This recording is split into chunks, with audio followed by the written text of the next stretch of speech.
By the will of the Force, this is over an hour of Star Wars Battlefront 2 facts to help you fall asleep tonight. Drift off and let's reminisce about one of the best Star Wars games ever made, and may the Force be with you. Released on November 18th, 2017 for PlayStation 4, Xbox One, and PC systems, Star Wars Battlefront 2 was the third video game released by publishers Electronic Arts after they acquired exclusivity rights to develop Star Wars games way back in May of 2013. It was preceded by the mobile title Star Wars Galaxy of Heroes and the first Battlefront installment by EA. Battlefront 2 was developed by DICE, Motive, and Criterion Studios as a collaborative effort, all using the Frostbite game engine, which was DICE's in-house proprietary engine. Frostbite is an extremely powerful proprietary engine developed by DICE and owned by Electronic Arts, which was known for its high-performance rendering, realistic lighting, and dynamic destruction capabilities, particularly as demonstrated in the Battlefield series. This engine really was way ahead of its time, and it's what allowed titles like Battlefront 2 to look so good for their time. Primarily used for AAA titles like Battlefield and Need for Speed, it was designed to create those immersive environments that had been mandated across many EA studios. 3 of these studios had a huge hand in the development of Star Wars Battlefront 2. DICE, of course, was the lead development studio overseeing the majority of the game's development. Criterion Studios developed the Starfighter mode and the Starfighter mechanics, as well as the offline arcade mode and various vehicle mechanics like the speeder bikes. Motive, on the other hand, developed the single-player campaign and crafted the story of Iden Versio and Inferno Squad.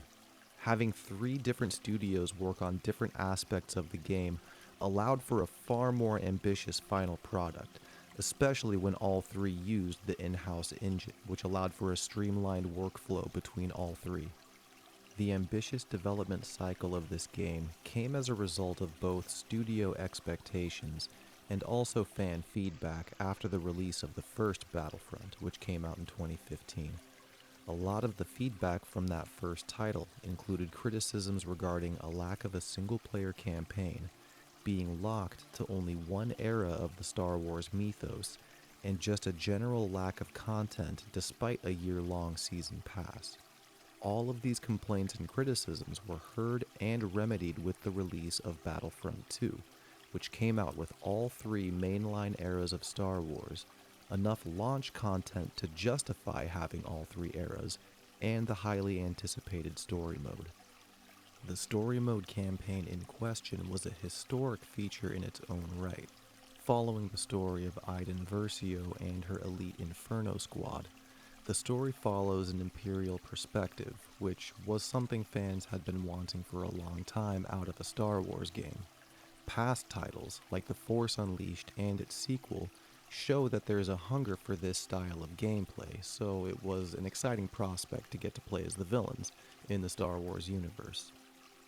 The timeline of the campaign being set right after Return of the Jedi was a double-edged blessing also, since that period of time is relatively unexplored in the canon, and by its very nature, that makes it a canon story and makes the Battlefront franchise feel like a more important part of the lore. While the campaign does set you on an Imperial path to start, many fans and players were dismayed at the fact the story takes a predictable turn about halfway through and sees the likes of Iden and her squadmate Del join the rebellion and fight for the good guys. While it doesn't take away from the core gameplay loop, this was a major point of criticism upon the game's release. Although it was nothing compared to the pay-to-win allegations and the loot box controversies that followed the game for months after it came out. Both of these accusations are the reason the Battlefront franchise never got past its second installment. The pay-to-win allegations involved paywalled heroes and locked content that required either an extremely unrealistic time investment or a simple credit card. Heroes like Luke Skywalker and Darth Vader, two of the most popular characters in fiction, being locked like this was so poorly received that, to this day, the EA community team Reddit post trying to justify it all still has the most downvotes out of any post on the platform, with over 600,000 downvotes. The loot boxes that DICE was forced to implement also failed to resonate with players due to them being strictly tied to the game's progression system. Leveling up units was a game of chance, and for a full-priced game, this felt like poor design. All of this eventually led to the major overhaul of the game's core systems like progression and content release, and it shaped the version that we have today. Battlefront 2 is a game with a major focus on large-scale warfare, with the Supremacy mode being the flagship game mode that represents the overall Battlefront experience. Galactic Assault is the other large-scale mode that has more of a focus on the cinematic experience and models itself after iconic battles that took place either in the movies or the TV shows. These modes are the full package, with infantry, heroes, vehicles, and full-scale objectives that make them the immersive experiences they are. Smaller game modes like Blast and Strike are more contained versions of these experiences, with Blast being the team deathmatch style mode, and Strike being a small-scale objective mode. Starfighters also get their time to shine in Starfighter Assault and Hero Starfighters, the latter being a post-launch release during the Season 2 update, and it finally gave players a better option to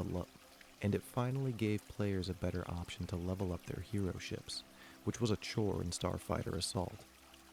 The hero modes are the ones that really represent the modern Battlefront experience, with heroes versus villains being the overall most popular mode, and Hero Showdown letting players get a more intimate feel with the heroes and villains in cinematic duels. The sheer variety of modes in Battlefront 2 make it a truly remarkable experience, as it really has something for everybody.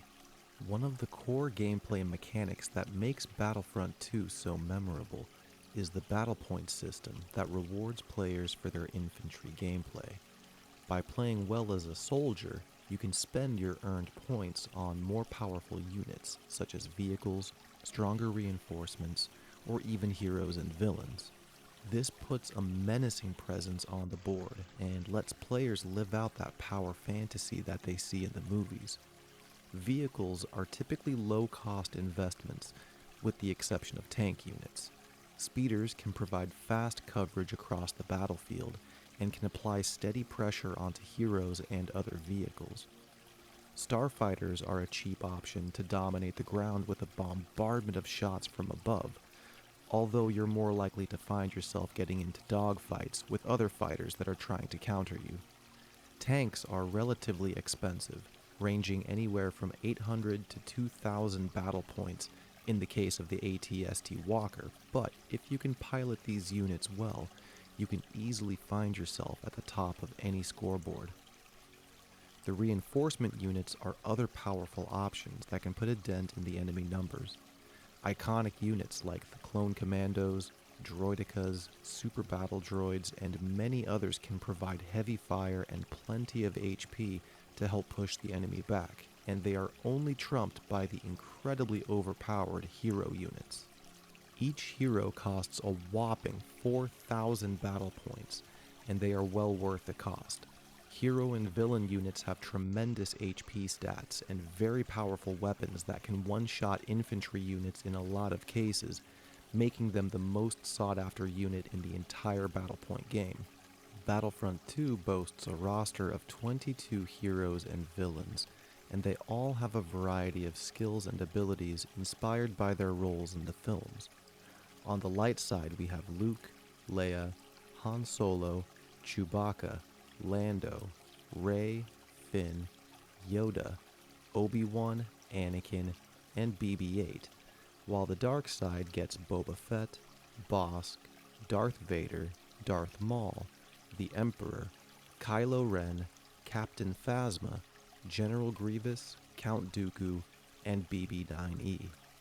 With 11 characters to choose from on each side, there's a playstyle for every situation, and while some heroes are definitely better than others, they all can do well if played to their strengths, and they are where you will typically have the most fun while playing Battlefront 2. The key gameplay differences between light side heroes and dark side villains is actually pretty in line with the lore, where the light side is focused more on defense and support, while the dark side has a heavy emphasis on raw strength and damage. Both sides have their fair share of it, but the developers really did a great job with representing that theme of light versus dark with the hero abilities and their kits. The light side heroes still can have heavy damage with capability. The light side heroes can still have heavy damage capabilities with characters like Han and Anakin, but the vast majority of the abilities revolve around knocking the opponent down, gaining bonus HP, or increasing defense and damage resistance. Almost every light side hero has an ability that does one of those three things, like Luke with his force powers, Finn and Yoda with their health buffs, or Rey and Obi-Wan with the mind tricks, and it's perfectly in line with light side lore. The dark side characters are more geared towards stunning the opponent, chunking huge amounts of HP, and in general just being an oppressive presence on the board. Darth Vader and his choke is regarded as the strongest character and ability in the game, and it perfectly represents the power of the dark side. Other villains like Iden and Phasma have their stun droids, and villains like General Grievous and Count Dooku have some of the highest damage rates in the entire game. Both sides play to their strengths, and the development of these heroes shows just how important it was to the dev team to maintain consistency with movie lore and player attitudes. The Star Wars universe wouldn't be what it is without the iconic locations and planets we see in the films, and one of Battlefront 2's greatest strengths is immersing players in those locations. Every planet and map is carefully crafted to appear exactly how they do in the films, and it really shows when you do a side-by-side comparison. There are a total of 29 unique locations that players can experience across all the game modes, with some maps being exclusive to particular modes or playstyles. At launch, there were 11 planets with their own scenarios in the Galactic Assault mode, and later updates bumped the total number of planet locations up to 15. The Starfighter Assault modes have a few locations exclusive just to them, such as the Rebel base on Dakar and the First Order Star Destroyer, although some space scenarios include planets that we see in other modes, such as Kamino. Some planets even have secondary locations. For example, if we travel to Tatooine, we can play in either the city of Mos Eisley, or we can have more contained battles in Jabba's palace. Same planet, different locations, and this is what lets Battlefront 2 have such a large volume of maps. Later updates introduced a lot of prequel-era locations that were received very well by the fans, including Geonosis, Felucia, and Kessel can technically count here too.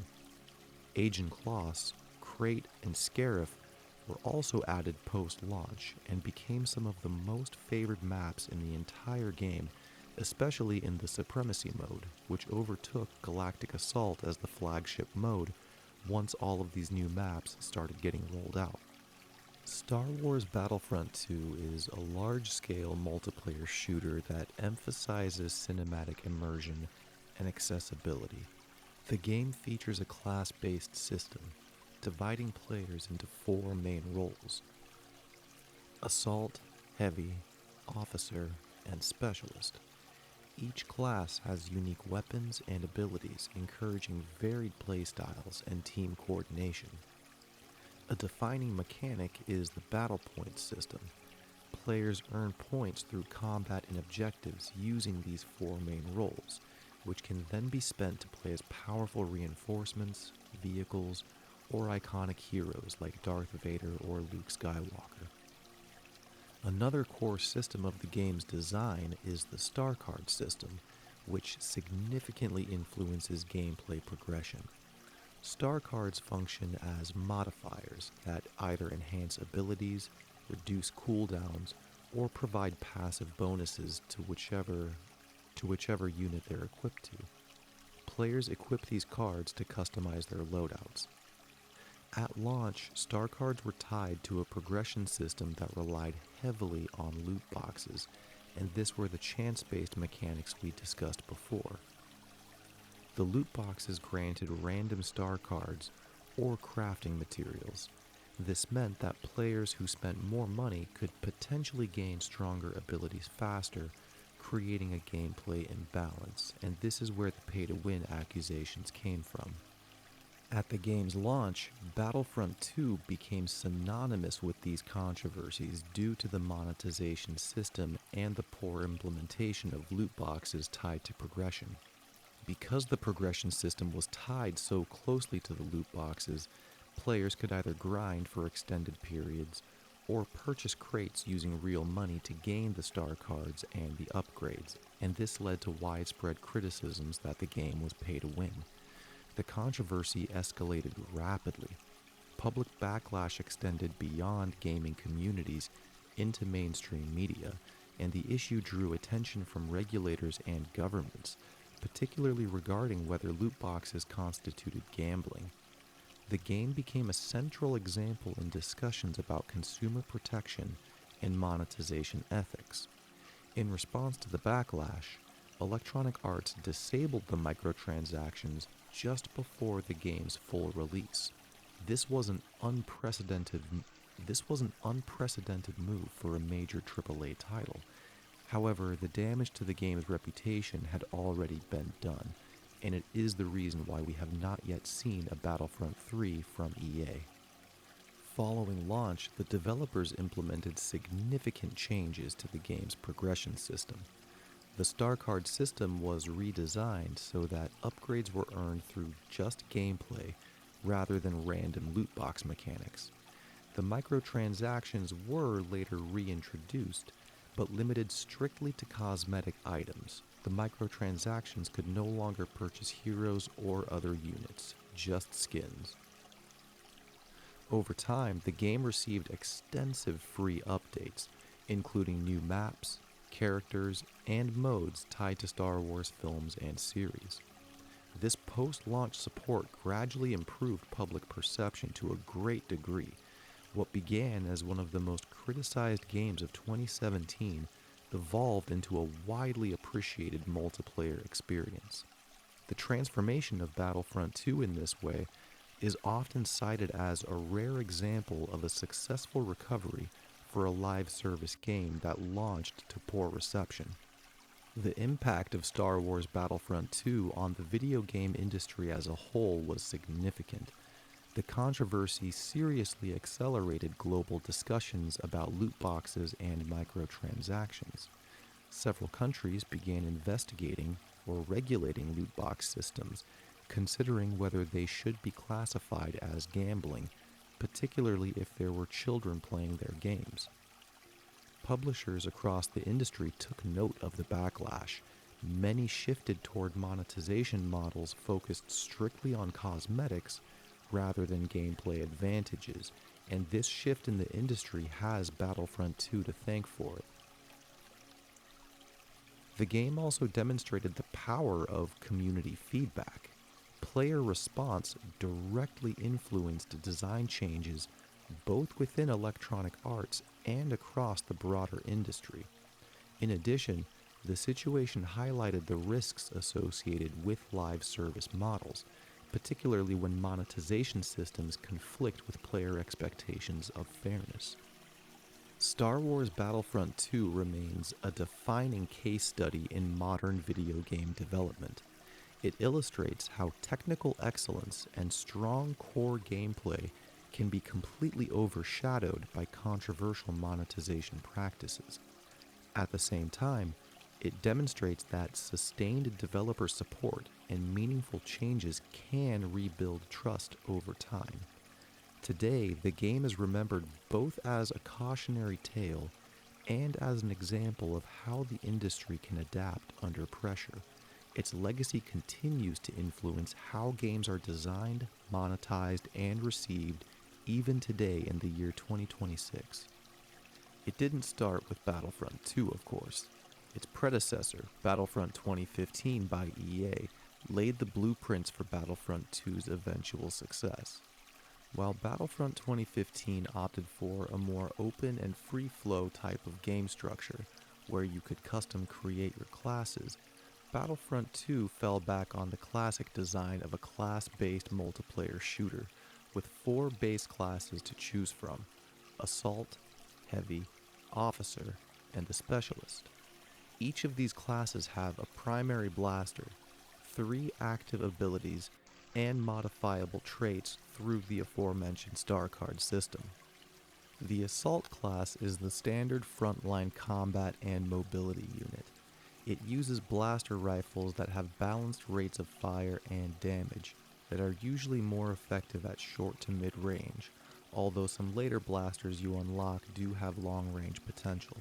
The Heavy class is the standard trooper class with the most HP, and it focuses on suppression and defense. The weapons it uses are heavy blaster rifles that have very high rates of fire, and these units are usually stronger against groups and shields. The Officer class is the team anchor. It has support and team buff abilities. Blaster pistols are the weapon of choice here, which usually do moderate damage but have a higher level of control. This class's battle command ability is a staple in almost any loadout, and is usually the class players choose when trying to accumulate as many battle points as fast as possible. And lastly, there is the Specialist class, which focuses on long range and stealth gameplay. Sniper rifles are the weapon of choice here for high precision and damage from long range, but they can also go short range with certain setups. These units are all beholden to the same movement mechanics that are present in Battlefront 2. The movement in this game is designed to be responsive, but also grounded with a heavy focus on positioning. The core movement features include sprinting and jumping, although the dodge roll system is a standout in this game for several reasons. All infantry units, reinforcement units, and heroes have a dodge or a dodge roll mechanic. What this does is it provides a brief invulnerability window during the dodge roll animation, where you cannot get hit by melee attacks and you take significantly reduced damage from blaster shots. What this also provides is a rapid repositioning in combat and can open up space or close distance as needed. The reason it's an interesting mechanic is because it's limited by a cooldown and a charge system. For most units, this is 2 consecutive charges, although some units can have star card upgrades that can give them a 3rd charge, or in the case of Count Dooku, he has it by default. There is also a hidden momentum mechanic in Battlefront 2, where certain inputs allow for sustained movement, and it's something that hasn't really ever been talked about on YouTube before, to my knowledge. So, if you're still awake, click on the video in the top right corner if you want more information on that. But the short of it is that sprinting, dodging, and certain hero abilities can generate enough momentum that can carry the player further than normal, and it lets them do some unpredictable moves, like hook swings or bunny hops. Again, there's more information in that video if you want a deeper dive into the momentum mechanic. For the first few months of this game's life cycle, it followed a pretty standard seasonal layout when it came to its content releases. The first season focused entirely on The Last Jedi, the update for which coincided with the movie release in December of 2017. This was the first major update after the game's release, and it set the initial precedence for how this game was going to roll out content. One of the best and most missed features from that first season was the team system, where players could choose to be on either the First Order or the Resistance, and by completing challenges for either side, they could earn prizes. While fun and interesting on paper, this concept didn't stick, and it was completely abandoned for later seasons. But it was a fun thing they tried, and it's a bit of a shame that it never came back. The Last Jedi update is still one of the biggest updates the game ever received. We got the new Galactic Assault scenario on Crate, inspired after that climactic battle in the movie, a new Starfighter assault scenario just over the planet of Dakar as the Resistance is escaping their base, and new heroes Captain Phasma and Finn, as well as a new hero ship, Tali Lintra. The second season for Battlefront 2 was ironically the last. The Han Solo season ran from May 16 to June 25, 2018, and it was the second major seasonal update following the game's launch. I say it's the last because it was the final seasonal update before the development team abandoned the seasonal model and pursued monthly free updates. The Han Solo season was split into two major updates, the first one releasing in May with original trilogy-themed content that had not yet been introduced in the game. The second update was in June, and this had the content inspired by Solo, a Star Wars story, and it was the namesake of the season with the new Han Solo movie releasing. This was a tremendous update and included some of the best content the game still has to this day. The new map, Jabba's Palace, was released during the original trilogy content update, as well as a new mode, Hero Showdown, the 2 versus 2 elimination mode focused entirely on heroes. The June update had all the Solo movie content, including a new map in Kessel, and a fan-favorite mode returning from Battlefront 2015, Extraction Mode, playable on the new Kessel map. When the second season of Battlefront 2 concluded, the development team completely abandoned the seasonal model and pursued a monthly free update model instead, and this went such a long way in restoring fan goodwill and faith after the catastrophic launch of this game. Battlefront 2 received free monthly content updates for years from that point onward, where the live service model finally ended in 2020 after the Rise of Skywalker update and the Scarif update. It had a great life cycle of content, and the development team worked really hard to restore the fans' faith and goodwill in the franchise, and I'd say they pulled it off. The shutdown of Battlefront 2's live service was a bittersweet moment, because everybody knew that there was still plenty of content the game could include in future updates had EA allowed DICE to keep working on the game. Battlefield 2042 was on the cusp of releasing, and EA wanted DICE to go all in on the Battlefield franchise, so in a not-so-metaphorical sense, they pulled the plug on Battlefront 2, and the live service ended, and with it the franchise as a whole. We still do not have any word of a future Battlefront 3, and it looks like we're never going to. Battlefront 2 represents a complex reality of modern game development, where multiple studios, corporate expectations, licensing agreements, and live service ambitions all collide, and it can really affect how the final product turns out.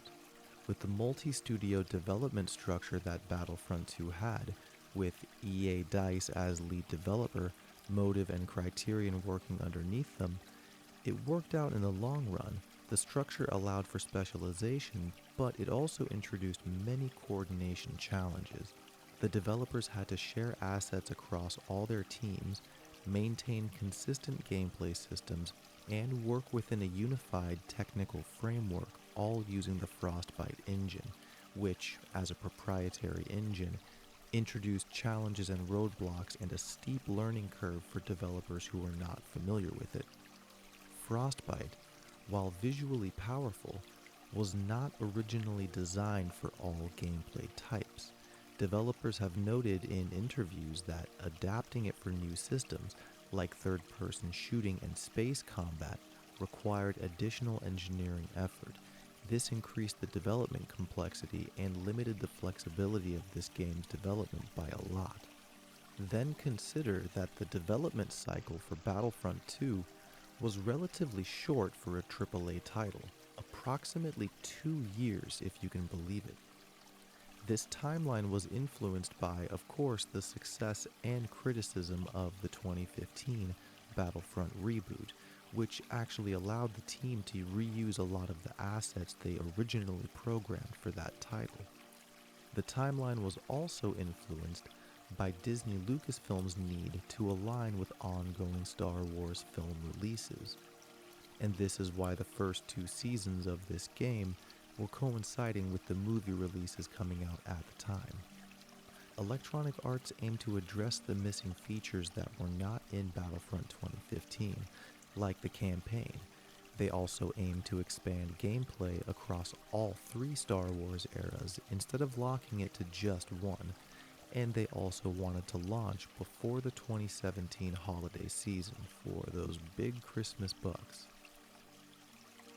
Developers were put into a tricky situation. They had to rapidly build a full single-player campaign, expanded multiplayer systems, and a live service infrastructure, all within a 2-year time frame. This compressed timeline meant that some mechanics were simply locked in early and were too difficult to change later on, and it's why we got the game we got today. One of the more significant behind-the-scenes factors was the involvement of Lucasfilm, and by extension Disney. Because Battlefront 2 is part of the official Star Wars canon, developers had to follow strict guidelines set forth by Lucasfilm. All story content had to align with established Star Wars lore, especially the campaign featuring Iden Versio, which required approval at multiple stages.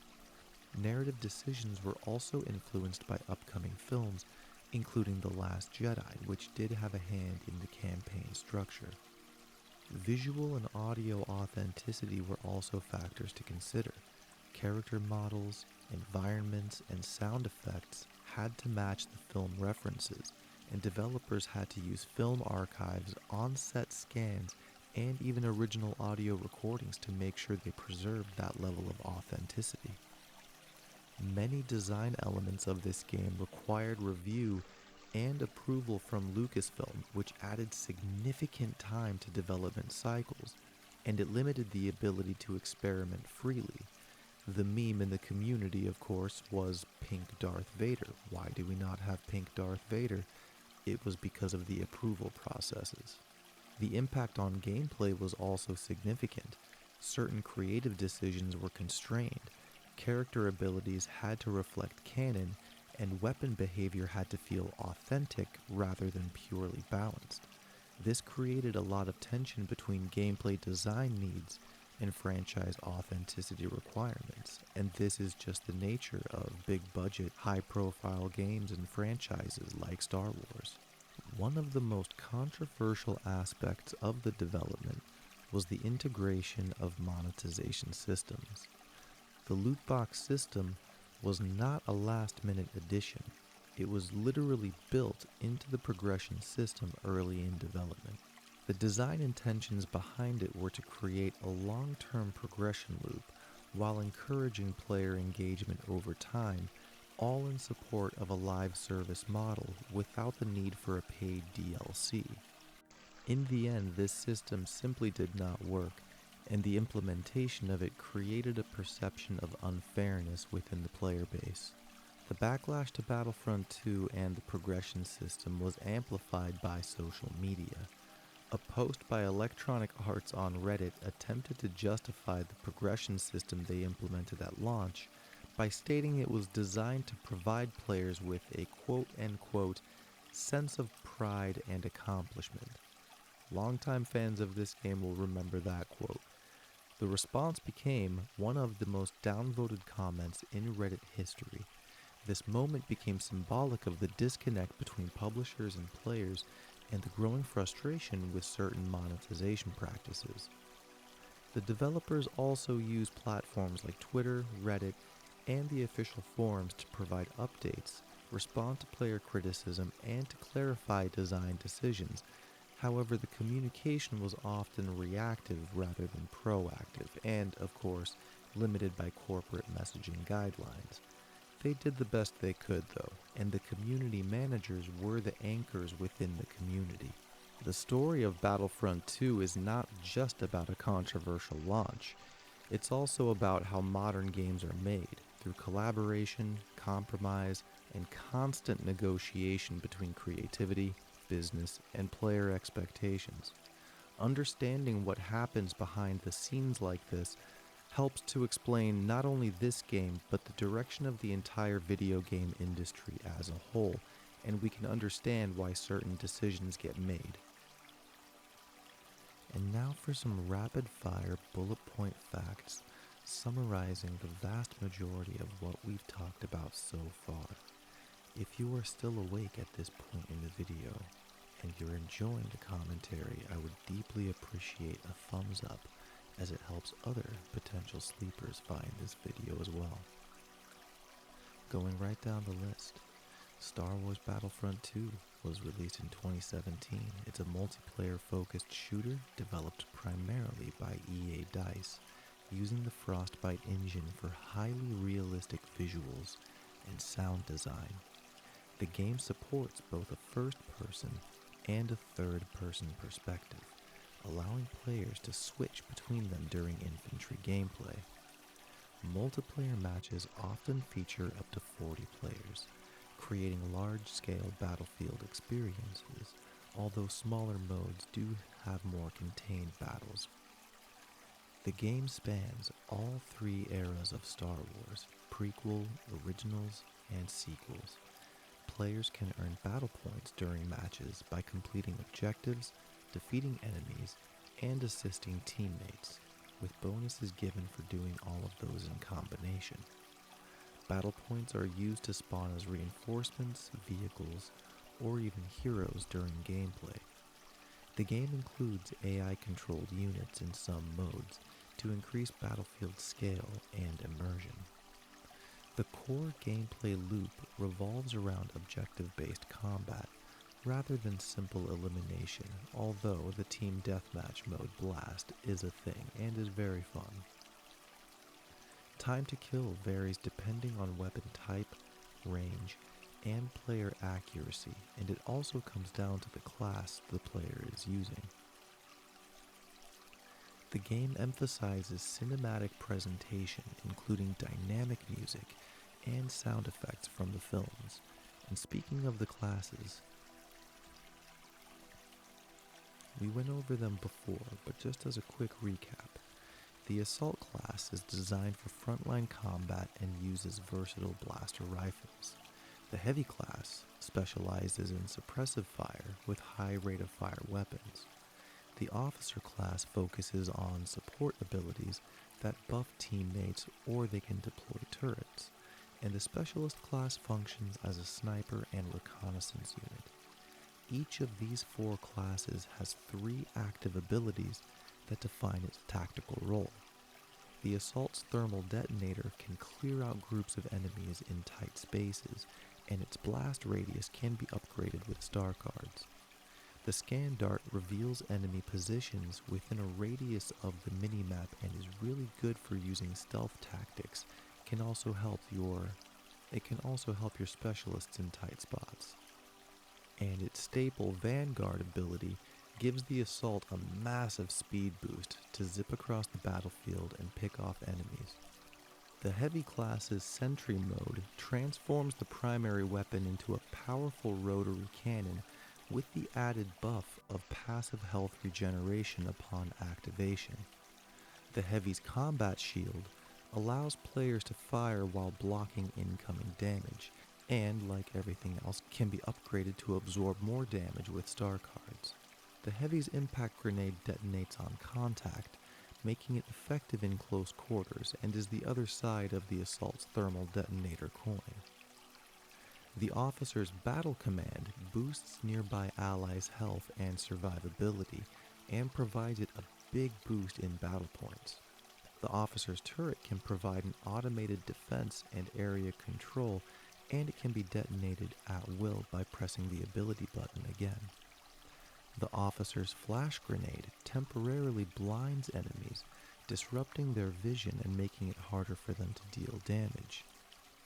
And finally, the specialist has the infiltration ability, which enhances close-range combat and radar visibility while also giving a temporary speed boost, similar to the assault's vanguard. The trip mine detonates when enemies approach its proximity trigger and is very powerful in close quarters maps like Jabba's Palace, while the specialist's shock grenade stuns enemies and disrupts their movement. While these are the three base active abilities for each class, using star cards, these abilities can be swapped out for different things. For example, the Assault's Scan Dart can be swapped out for the star card Toughen Up, which gives it a passive healing boost for a set time. While this is a class-based system, there is a level of freedom and control depending on which star cards you choose to use, and there's many powerful loadouts you can run for each class. I have an extensive list of tips and tricks videos going over the different star card and loadout setups in this game, and I highly recommend you go through them if you're trying to find some powerful star card setups. The star cards modify the abilities or passive bonuses for the different classes and the heroes, and every unit in the game gets them, including vehicles. These cards can either reduce cooldowns, increase damage, or improve survivability, and each class has unique cards that are tailored to its role. Heroes also have their own specialized cards, and while they don't change out abilities like they do for the infantry units, they provide immense bonuses and buffs to the established abilities the heroes have.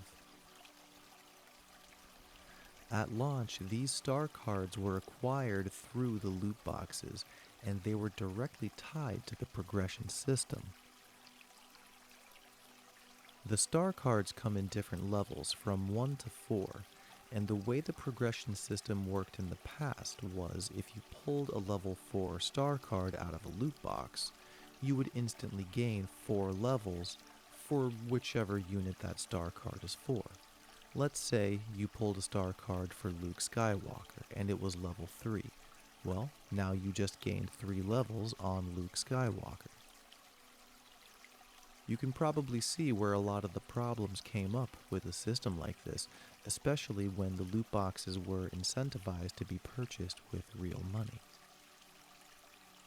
This system initially created a huge progression imbalance between the players, and later updates had to shift that progression to be earned through gameplay instead, which was a monumental change to the way the game worked. These days, star cards are upgraded through gameplay and gameplay alone. Time and experience with each unit will grant you experience points, and those experience points can then be transferred over to the star cards to either unlock them or upgrade them. Some more rapid-fire facts. The game launched in November of 2017, introducing a single-player campaign starring the new character, Iden Versio.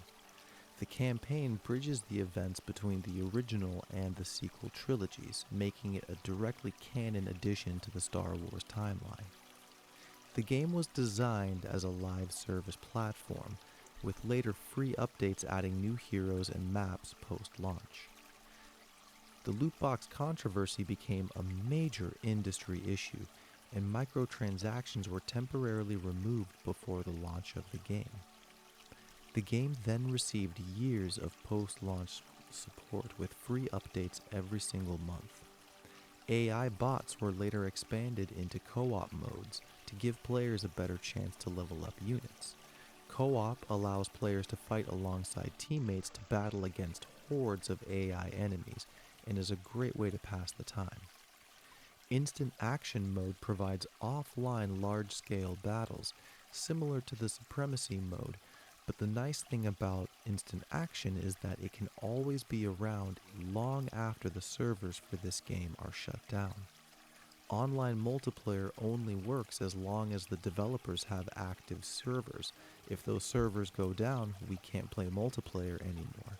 So offline modes such as instant action will preserve this game forever.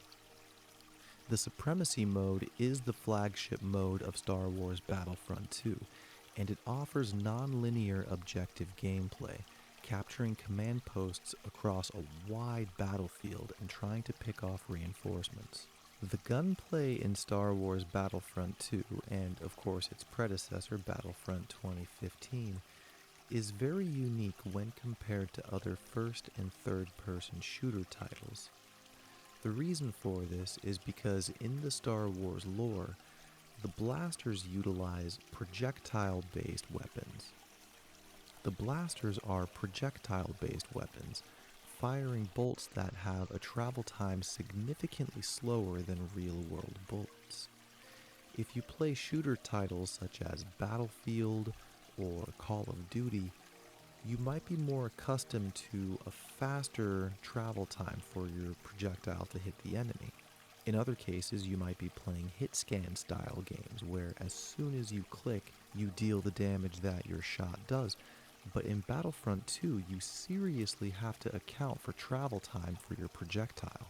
Leading your shots is one of the most important skills you can develop while playing Battlefront 2, especially when you're playing on the wide open maps, such as Hoth, Crate, or Geonosis. Battlefront 2 was released at a time where there was a promise of many Star Wars games releasing on the horizon.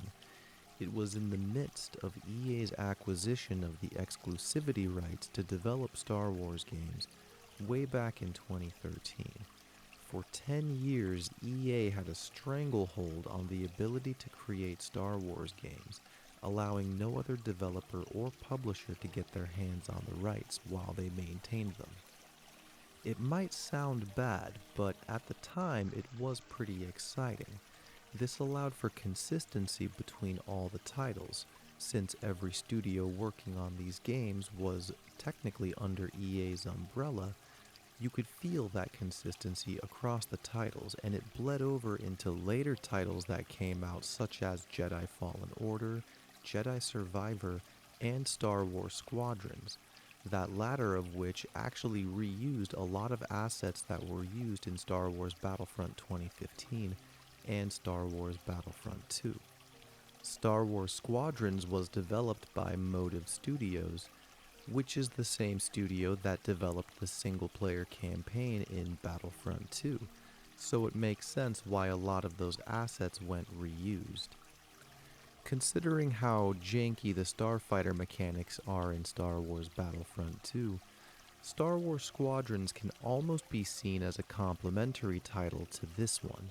It is definitely a double-A game, where Star Wars Battlefront 2 is a triple-A title, but the handling and ship mechanics in Star Wars Squadrons are unparalleled in any other Star Wars game. It is a true and authentic flight simulator, and as a companion piece to Battlefront 2, they really do go hand in hand. In Battlefront 2015's day, there was a mobile app. Speaking of companion pieces, back in Battlefront 2015's day, there was a mobile app and game called the Battlefront Companion, which was directly tied to your EA account and Battlefront 2015 account. You could earn credits by playing the app on your phone or other mobile device, and those credits would then transfer to your actual Battlefront 2 game, allowing you to unlock cosmetics or anything else that the game offered.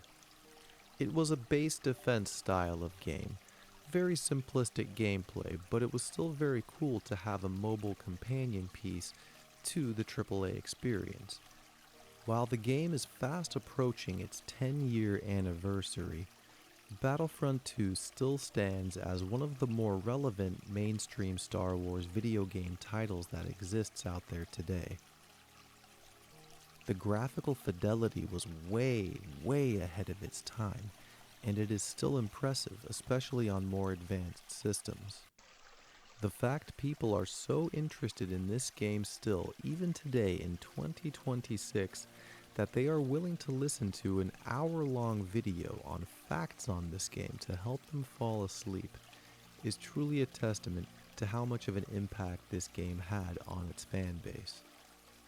I do appreciate you listening to this video for as long as you were able to. I'm sure your device went into sleep mode at some point, or your device had an automatic turn-off function of some kind. Very rarely do these long videos get all the way to the end, especially the ones that help you fall asleep, but all the same, I appreciate you listening to this one. I'm going to fire off some more rapid-fire bullet point style facts, just to help fill the time some more, and now we'll be back with a conclusion and, I suppose, a farewell send-off and some goodnight kisses. So let's just keep rolling here. One cool thing about Star Wars Battlefront 2 is that it kind of combines elements of other game genres.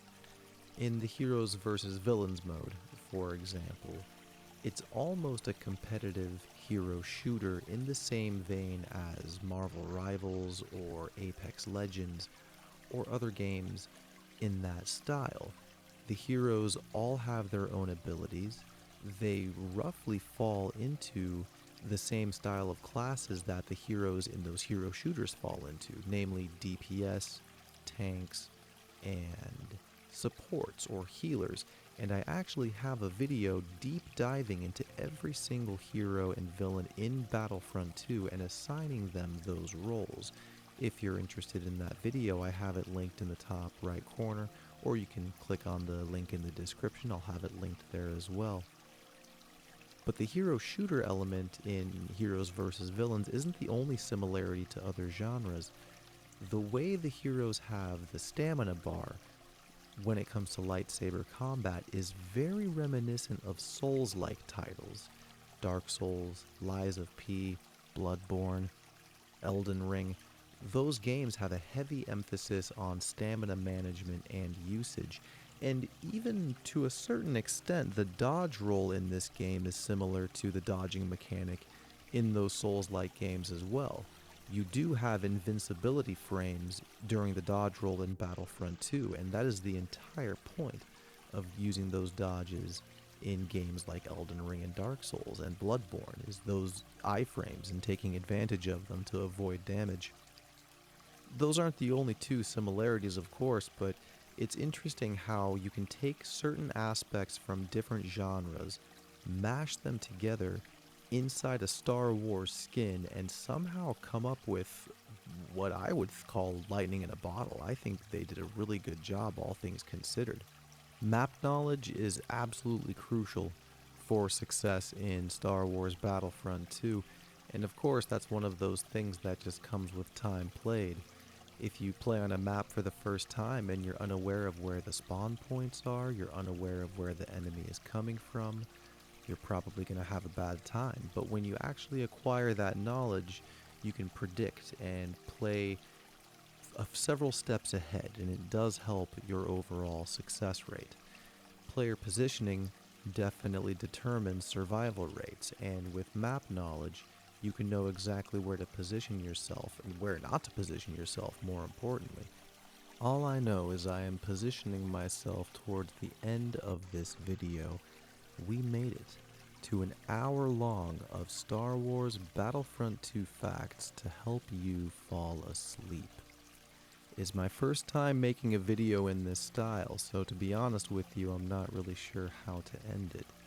I guess I could say goodnight, sweet dreams, and may the Force be with you. But in the event that you are still awake, I hope you enjoyed the commentary that came with this video. The gameplay in the background was just that, it's just gameplay. There was very minimal editing, if any at all. The entire point of this kind of video structure is to emphasize the audio and enjoy the sultry tones of my soft voice. And I hope it did its job. If you are still awake and you enjoyed this video, I would deeply appreciate a thumbs up on it. If you didn't enjoy it, give it a thumbs down, or if you have some feedback for me, be sure to leave it in the comments below. Depending on how well this video does, I may or may not make more. This one was more geared towards Battlefront 2 facts, but I think if this one is a success, the next one I want to do is Battlefront 2 tips to fall asleep to. And I don't know if I'm just going to do a compilation of past tip videos or if I should do my due diligence and make an entirely new one in this same style with a softer commentary. Because my past videos are a little bit more excitable than this one is, and if the goal is to help you sleep, that might not be the best option, but we'll see how this one does, and I think we can proceed from there. But hey, thank you, the viewer, the listener. I deeply appreciate you. Have a great night. May the Force be with you. This has been Star, and I will see you next time. Keep shining, baby.